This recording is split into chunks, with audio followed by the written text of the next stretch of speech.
Quality में सुधार करने के लिए कुछ ऐसे स्टेप्स लेने पड़े जिसके वजह से आप अक्सर देखते होंगे कि बिहार में वीडियो वायरल होता है जहां टीचर क्लास में सोए हुए हैं।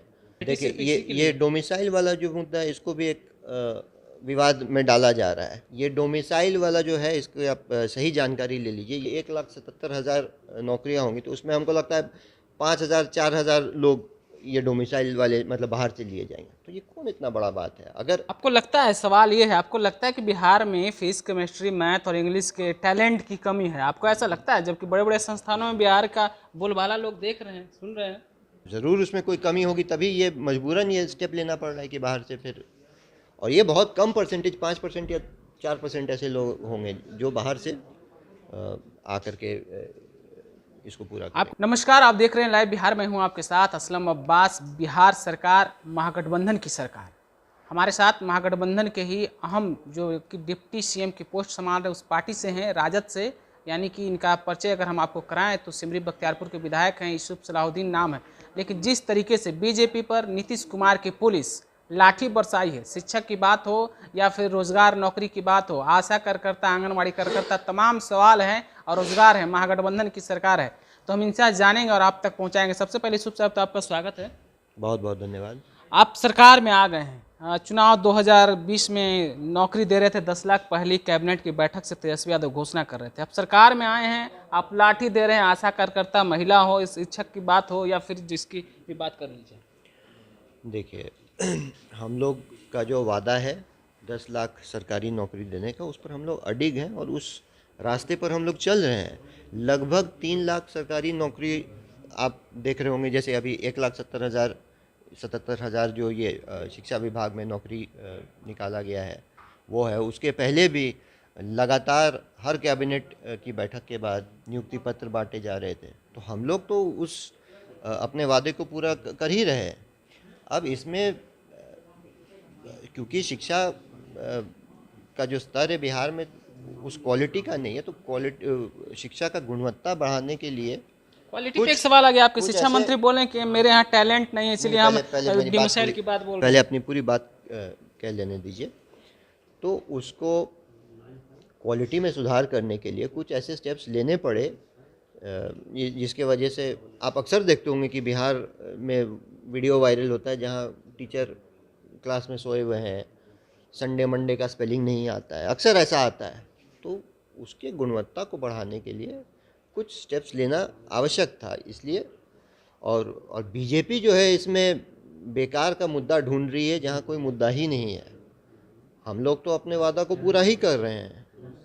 और जहां तक बात हुई, आपने सवाल किया कि लाठी चार्ज हुआ, तो नहीं, इसमें संडे और मंडे की बात बोल रहे थे। आपके शिक्षा मंत्री भी लगातार करे टैलेंट नहीं, इसलिए हमने ओपन किया, डोमिसाइल को लागू किया, बाहर से लोग आ जाए, फिजिक्स, केमिस्ट्री, मैथ, इंग्लिश 4 की बात उन्होंने कही है। आप भी वही बात बोल रहे हैं, संडे और मंडे की बात। देखिए ये डोमिसाइल वाला जो मुद्दा है इसको भी एक विवाद में डाला जा रहा है। ये डोमिसाइल वाला जो है इसको आप सही जानकारी ले लीजिए। ये मतलब 2-5-3% लोग को ही मतलब ये अफेक्ट करेगा, उतना परसेंट ही डोमिसाइल से लिया जाएगा।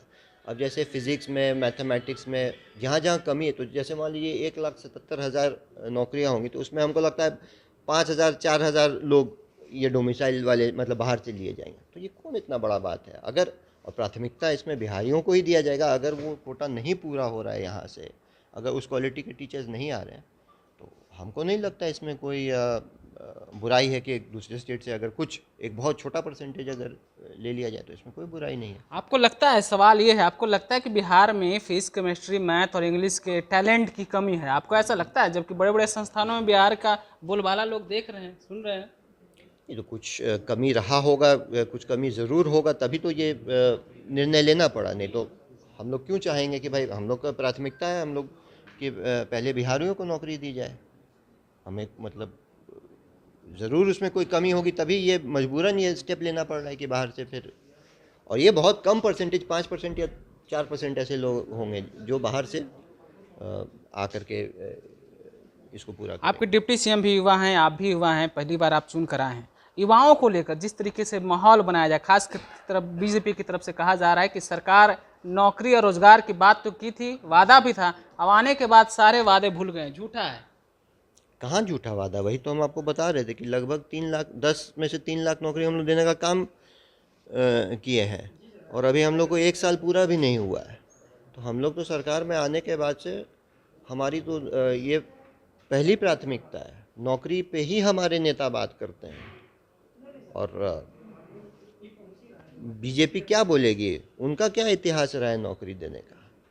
2 करोड़ रोज़गार हर साल देने का जो बात था, आज 9 साढ़े 9 साल हो गया है। 18-19 करोड़ रोज़गार जो आना था, क्या हुआ उसका? आने के बजाय तो रोज़गार घट गया। पिछले 45-47 साल में बेरोज़गारी का स्तर सबसे ज़्यादा अभी बढ़ा हुआ है। तो बीजेपी तो जहाँ कोई मुद्दा नहीं हो वहाँ मुद्दा खोज रही है। आप ये बताइए, एक युवा यूसुफ सलाहुद्दीन, युवा के नाते युवाओं के लिए क्या संदेश देना चाहते हैं आप अपनी सरकार की तरफ से? जिस तरीके से युवा सड़क पर हैं नौकरी को लेकर, रोजगार को लेकर, खास करके जो ठेका पे बहाल है, टेंडर पे, कॉन्ट्रैक्ट बेसिस पे, उनको लेकर क्या बोलिएगा?